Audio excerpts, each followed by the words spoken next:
இது ஒரு CBN தயாரிப்பு. நீங்கள் பார்த்துக் கொண்டிருப்பது ஒரு புதிய வாழ்க்கை நிகழ்ச்சி. வணக்கம். ஒரு புதிய வாழ்க்கை நிகழ்ச்சிக்கு உங்களை அன்புடன் வரவேற்கிறோம். இந்த நிகழ்ச்சியின் மூலமாக உங்களை சந்திச்சதில் ரொம்பவே சந்தோஷப்படுறோம். இந்த மாதம் முழுவதுமே நம்ம உறவுகளை பற்றி தான் பார்த்துக்கிட்டு இருக்கோம். அந்த வகையில் இன்னைக்கு ஒரு அழகான உறவை பற்றி தான் நம்ம பார்க்க போகிறோம். அண்ணன் தம்பி, அக்கா தங்கச்சி, அண்ணன் தங்கச்சி, இப்படி உடன் பிறந்த உறவுகளை தான் நம்ம பார்க்க போகிறோம். இது மனிதர்களால் உருவாக்கப்பட்டது கிடையாது. இது தேவன் உருவாக்கி இருக்கிறார். யார் அண்ணன், யார் தம்பி, இதை தீர்மானித்திருப்பது நம்முடைய தேவன் தான். இது நீண்ட காலம் நிலைச்சி இருக்கணும் அப்படிங்கிறத தான் நம்முடைய தேவன் விரும்புகிறார்.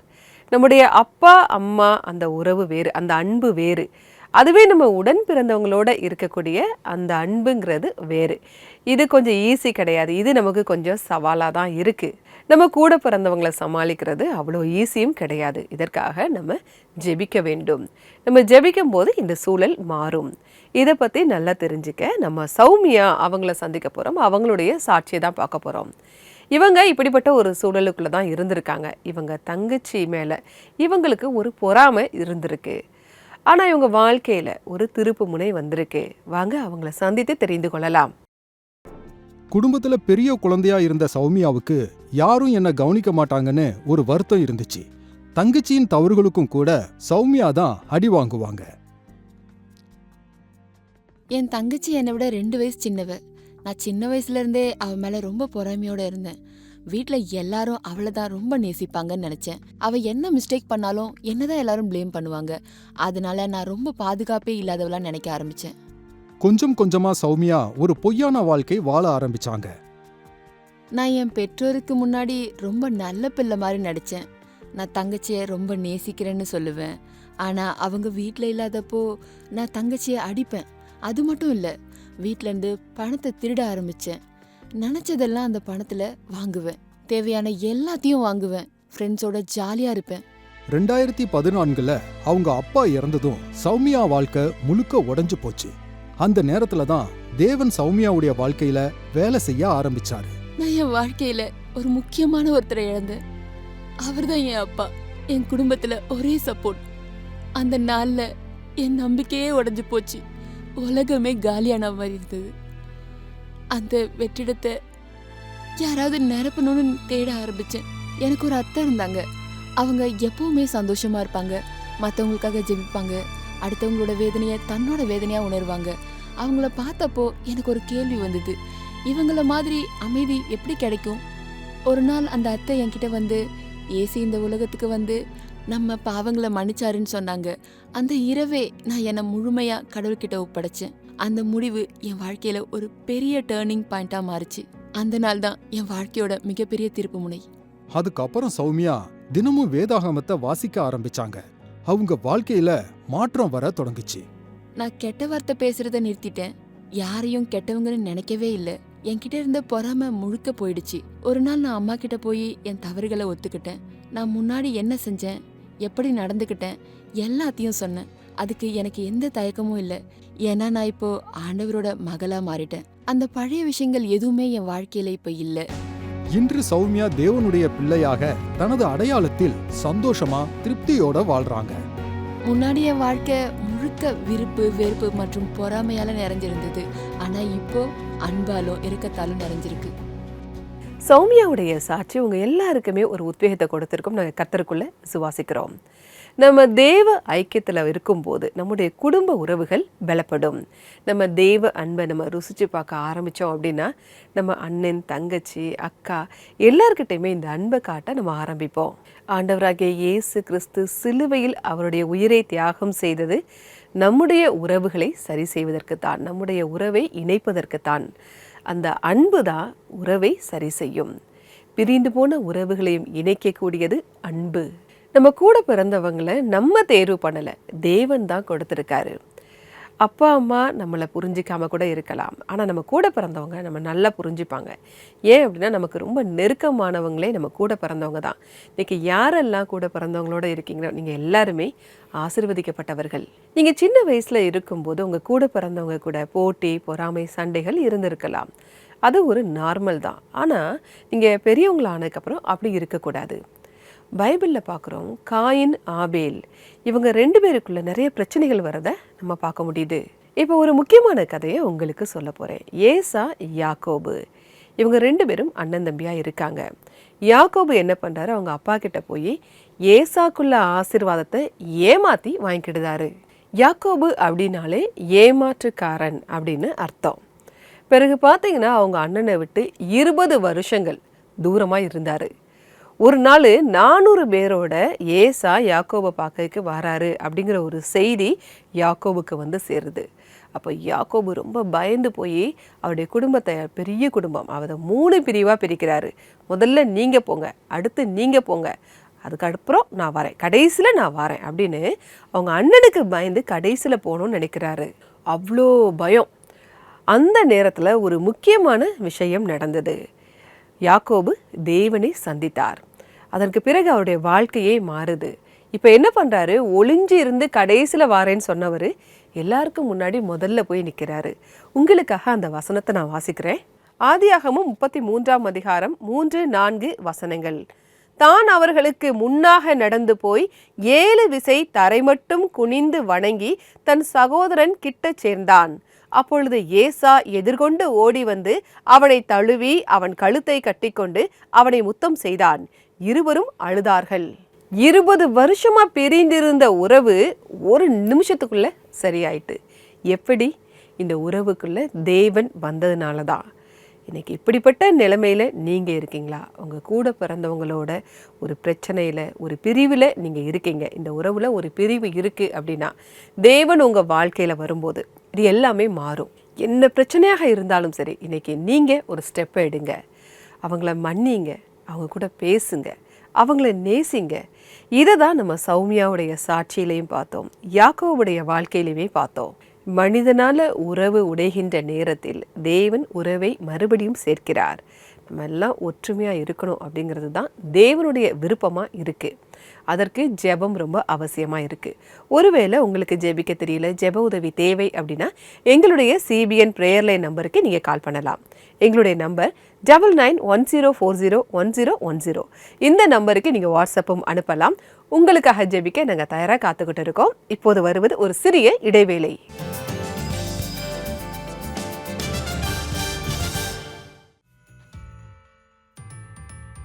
சூப்பர் புக் சீசன் 4 வந்துருச்சு. கிறிஸ், ஜாய் அப்புறம் கிஸ்மோவோட ஒரு புதிய அதிரடி பயணத்துக்கு ரெடி ஆகுங்க. பைபிள்ல இருந்து அருமையான கதைகள் உங்களுக்காக காத்துட்டு இருக்கு. தைரியம் அப்புறம் விசுவாசம், ஆண்டவராகிய இயேசு கிறிஸ்துவின் நாமத்தினாலே நான் உங்களுக்கு சுகமளிக்கிறேன். தயை, கீழ்ப்படிதல் அப்புறம் தேவனை நம்புவது. ஆகவே என் தேவனாகிய கர்த்தரிடத்தில் உன் முழு இருதயத்தோடும் உன் முழு ஆத்துமாவோடும் அன்பு செலுத்துவாயாக. இது எல்லாத்தையுமே சூப்பர் புக் குழந்தைங்களுக்கு ரொம்ப சுவாரஸ்யமான முறையில கத்துக் கொடுக்கும். புது எபிசோட்ஸ், புது அதிசய அனுபவங்கள், இன்னும் நிறைய. சூப்பர் புக் சீசன் 4ல பைபிள் உங்க கூட பேசும். சீக்கிரமே யூடியூப்ல வரப்போகுது. இப்பவே சூப்பர் புக் தமிழ் சேனலை சப்ஸ்கிரைப் பண்ணுங்க.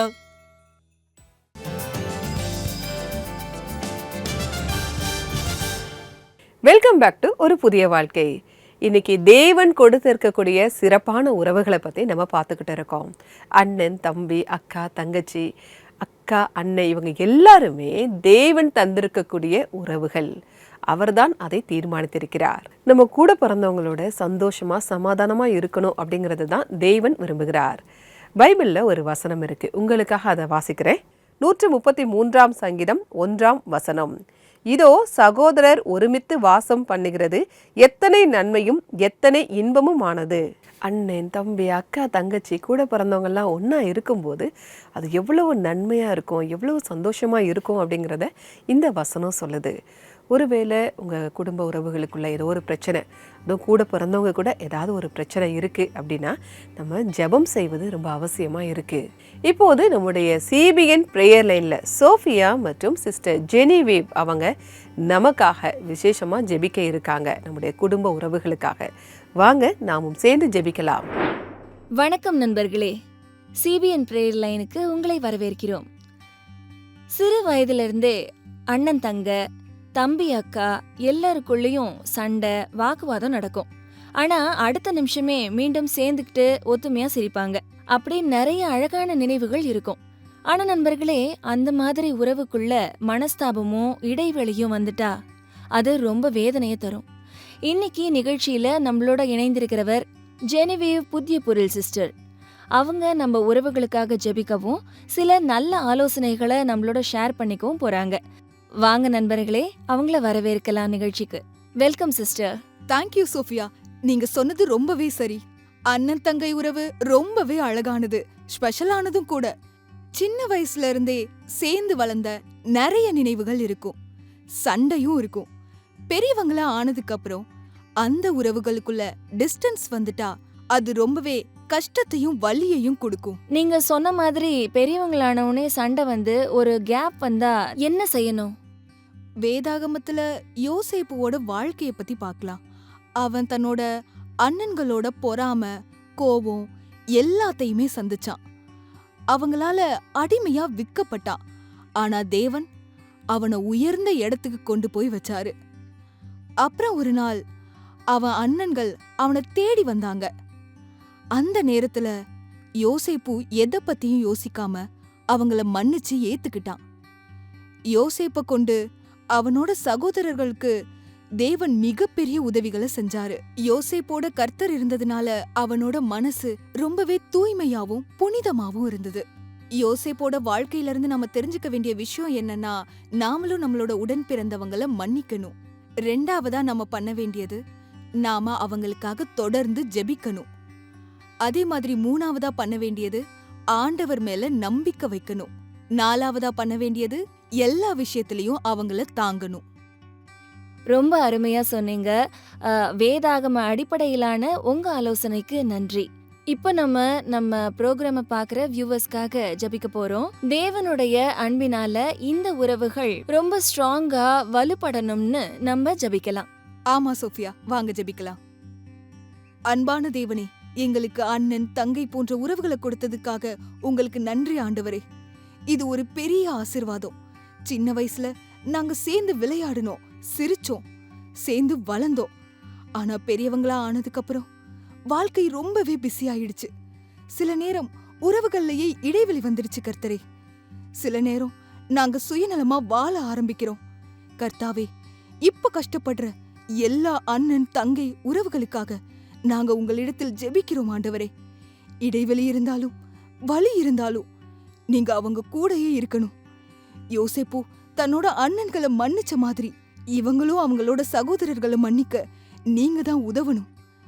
அன்பும் இரக்கமும் காட்ட உதவுங்க கர்த்தரே. கஷ்டத்துல இருக்கவங்களுக்கு தைரியத்தை கொடுங்க. அவங்கள உங்ககிட்ட நெருக்கமா கொண்டு வரதுக்கு நீங்க தான் உங்களோட கிருபையை கொடுக்கணும்.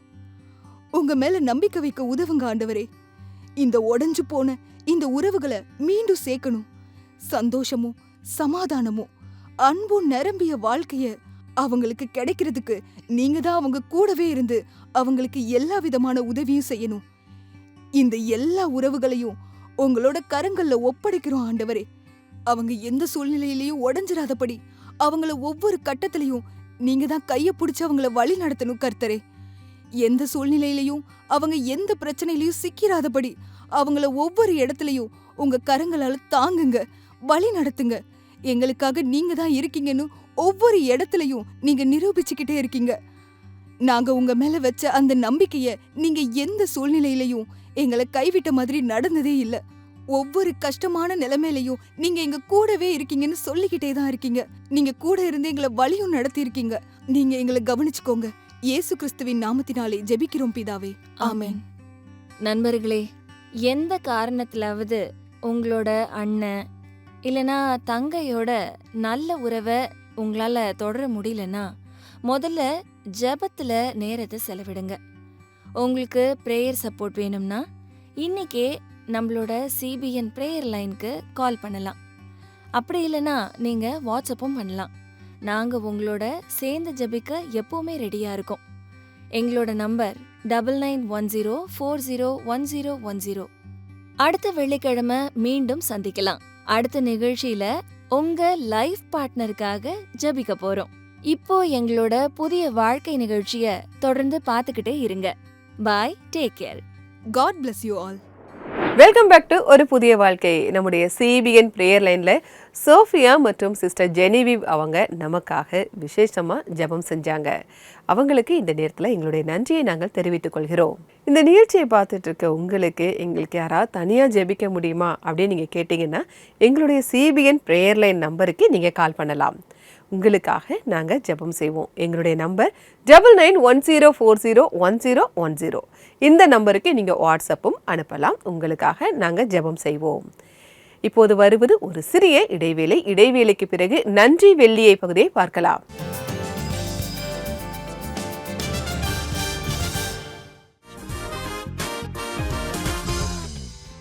கீத் ஃபர்மாயிஷ் வித் ராக்கி பாய். ஏப்ரல் 10ஆம் தேதி மாலை 7 மணிக்கு நடக்க போகும் இந்த ஸ்பெஷல் ஈஸ்டர் ப்ரோக்ராமுக்கு என்னோட சேர மறக்காதீங்க. ஒரு புதிய வாழ்க்கை ஃபேஸ்புக் நிகழ்ச்சியில லைவா பார்க்கலாம். உங்களுக்காகவும் உங்கள் அன்பு உரியவர்களுக்காகவும் மறக்காதீங்க. இது ஒரு ஈஸ்டர் ஸ்பெஷல் ப்ரோக்ராம் நடக்க போகுது. அதனால என்னோட சேர நீங்க மறக்காதீங்க. ஏப்ரல் 10ஆம் தேதி மாலை 7 மணிக்கு ஃபேஸ்புக் லைவ்ல.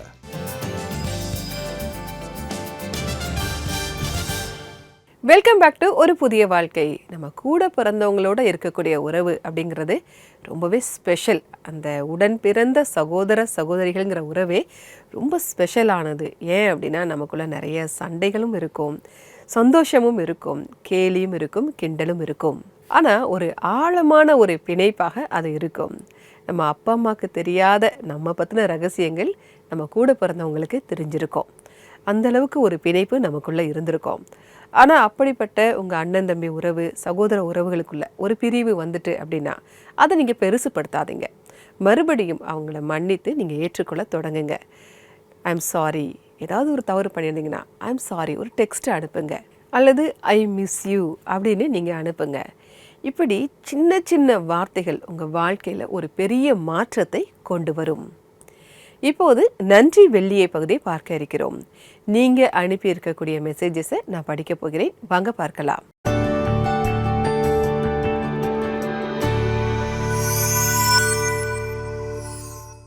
வந்திருக்கக்கூடிய முதல் மெசேஜை பார்க்கலாம். நான் விரும்பினவரையே திருமணம் செய்து கொள்ள என் பெற்றோர் அனுமதிக்க வேண்டும், அதற்காக ஜெபியுங்கள் என்று சிபிஎன் பிரேயர் லைனில் நான் என்னோட மெசேஜை அனுப்பி இருந்தேன். அப்படியே நடந்தது. உங்களுடைய ஜெபத்திற்கு நன்றி. உங்க மெசேஜுக்காக மிக்க நன்றி. எங்க குழுவின் சார்பாக உங்களுக்கு எங்களுடைய வாழ்த்துக்கள். நாங்க தொடர்ந்து உங்களுக்காக ஜெபிக்கிறோம். வந்திருக்கக்கூடிய அடுத்த மெசேஜை பார்க்கலாம். ஆண்டவர் நம்முடைய ஜெபங்களை கேட்டிருக்கிறார், அதுக்காக நன்றி செலுத்துகிறோம். சகோதரி ரீட்டாவும் அவருடைய மகனும் இப்போது குணம் பெற்றிருக்கிறார்கள், ஆனால் இன்னும் வீடு திரும்பவில்லை. இவர்களுக்காக ஜெபம் செய்த உங்கள் அனைவருக்கும் நன்றி. God bless you. உங்க மெசேஜுக்காக மிக்க நன்றி. உங்க அனைவருக்காகவும் நாங்கள் ஜெபிக்கிறோம். உங்ககிட்டயும் இது போன்ற கருத்துக்கள் இருந்தால் நீங்க எங்களுக்கு தெரியப்படுத்தலாம். அதற்கு எங்களுடைய சிபிஎன் பிரேயர் லைன் நம்பருக்கு நீங்க வாட்ஸ்அப்பில் அனுப்பலாம். அப்படி இல்லை அப்படின்னா சிபிஎன் இந்தியா யூடியூப் சேனல்ல இன்றைய எபிசோடின் கமெண்ட் செஷன்லையும் பதிவு பண்ணலாம். இப்போது இன்றைக்கான பைபிள் வசனம் என்ன அப்படிங்கிறத பார்க்கலாம். ஒருவரை ஒருவர் தாங்கி ஒருவர் பேரில் ஒருவருக்கு குறைபாடு உண்டானால் கிறிஸ்து உங்களுக்கு மன்னித்தது போல ஒருவருக்கு ஒருவர் மன்னியுங்கள். கொலோசியர் 3:13. ஒரு அருமையான வசனமா இது இருக்கு. குத்தம் சொல்றது ஈஸி, ஆனா அவங்கள மன்னிக்கிறது தான் தேவனுடைய சித்தமா இருக்கு. அதுதான் அவர் நம்மிடத்தில் எதிர்பார்க்கிறார். இன்னைக்கு நம்ம கற்றுக்கொண்ட எல்லா விஷயங்களையுமே உங்க வாழ்க்கையில நீங்க பிராக்டிக்கலா அப்ளை பண்ணி பாருங்க. தேவன் செய்யக்கூடிய ஒரு மாற்றத்தை உங்களால பார்க்க முடியும். இப்போது ஒரு ஆராதனை பாடலை பார்க்கலாம்.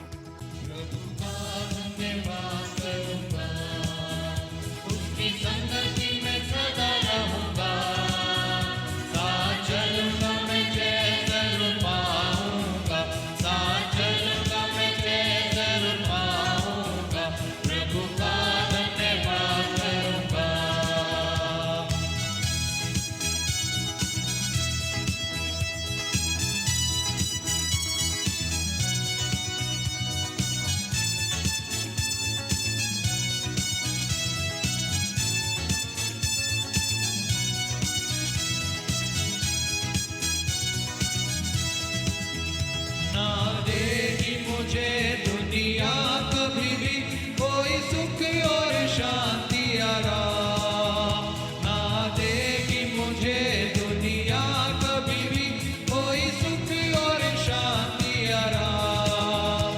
मेरे यीशु के साथ अन्य संगति में, मेरे यीशु के साथ अन्य संगति में सदा मिलती खुशी मुझको। प्रभु का धन्यवाद करूंगा, उसकी संगति में सदा रहूंगा।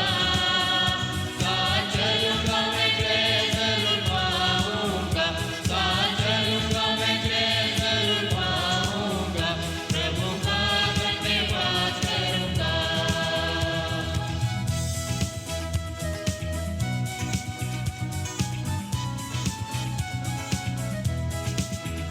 मेरी जिंदगी की हर परेशानी में खुल जाता है आशा का द्वार। मेरी जिंदगी की हर परेशानी में खुल जाता है आशा का द्वार। कभी ना डरूंगा, कभी ना हटूंगा, कभी ना डरूंगा, कभी ना हटूंगा। चाहे जान भी देना पड़े, प्रभु का धन्यवाद करूंगा। उसकी संगति में सदा रहूंगा।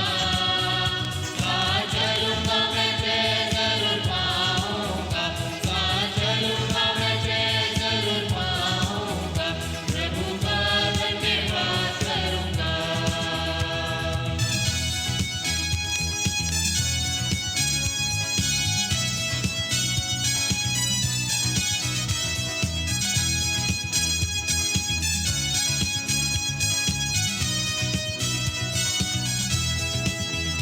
कितना अच्छा है वो, कितना धन्य है वो, यीशु ही मेरे जीवन का साथी। कितना अच्छा है वो, कितना धन्य है वो, यीशु ही मेरे जीवन का साथी। मेरी जरूरतों को पूरी करता है वो, मेरी जरूरतों को पूरी करता है वो। कोई घटी नहीं मुझको, प्रभु का இந்த பாடலை பாடிய குழுவினருக்கு எங்களுடைய நன்றி. தேவன் உங்களை ஆசீர்வதிப்பாராக. ஒரு விஷயம் மட்டும் நீங்கள் ஞாபகம் வச்சுக்கோங்க, நம்முடைய சொந்தங்கள் நம்ம கூடவே இருந்தாலும் சரி, நம்மை விட்டு விலகினாலும் சரி, நம்ம தேவனை நம்ம மறக்கவே கூடாது. அவர் தான் எப்போதுமே நம்மை காப்பாற்றுகிறவர். அப்புறம் இன்னொரு முக்கியமான விஷயம் சொல்லணும்னு நினச்சேன். இன்றைக்கி மாலை 7 மணிக்கு நம்முடைய ராகேஷ் சகோதரருடைய நிகழ்ச்சி சிபிஎன் இந்தியா ஃபேஸ்புக் பேஜில் லைவாக வரப்போகுது. உங்களுக்கு என்ன பாடல்கள்லாம் பிடிக்குதோ அதை ரெக்வெஸ்ட் அனுப்பி உங்களுக்கு பிடித்தமான பாடல்களை நீங்கள் பார்க்கலாம். நிகழ்ச்சியுடைய நிறைவு பகுதிக்கு வந்துட்டோம். இன்றைக்கான நிகழ்ச்சி உங்களுக்கு ஆசீர்வாதமாக இருந்திருக்கும் அப்படின்னு நான் கர்த்தருக்குள்ள விசுவாசிக்கிறேன். இதோட நான் கிளம்புறேன். வேறொரு எபிசோடில் உங்களை சந்திக்கிறேன். அதுவரை கர்த்தருடைய கிருபை உங்கள் அனைவரோடும் கூட இருப்பதாக. God bless you.